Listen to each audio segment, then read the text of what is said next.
So friends, to solve this mathematical expression, we follow the V Bode-Mass rule.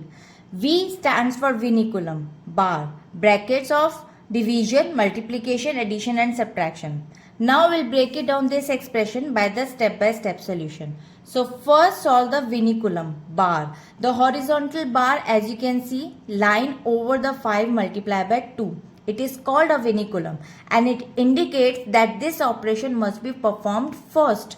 So 5 multiplied by 2 equals to 10. Now the expression becomes 50 divided by 10 plus square bracket 10 minus 3 plus 2. So here the inside out rule, always start with the innermost set of brackets and work your way out. It prevents confusion and complex expression.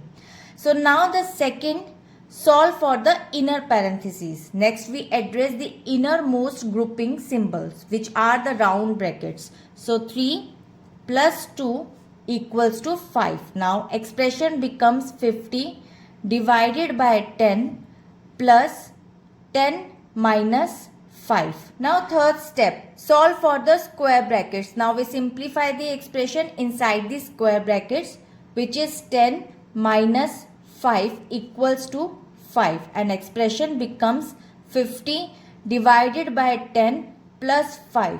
Here, so now left to right consistency. If you are left with only multiplication and division or only addition and subtraction, always solve them from left to right and to avoid errors.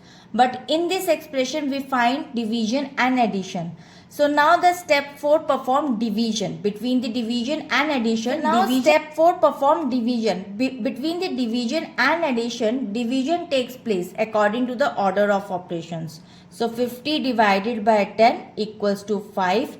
Now the expression becomes 5 plus 5, and finally we add the remaining numbers, which is equals to 10. Conclusion, remember that a bar, vinculum, acts like a super bracket where whatever is under, it must be calculated before anything else, even if it is a lower operations like addition or subtraction. So I hope it is clear. We'll meet in the next video. Bye bye.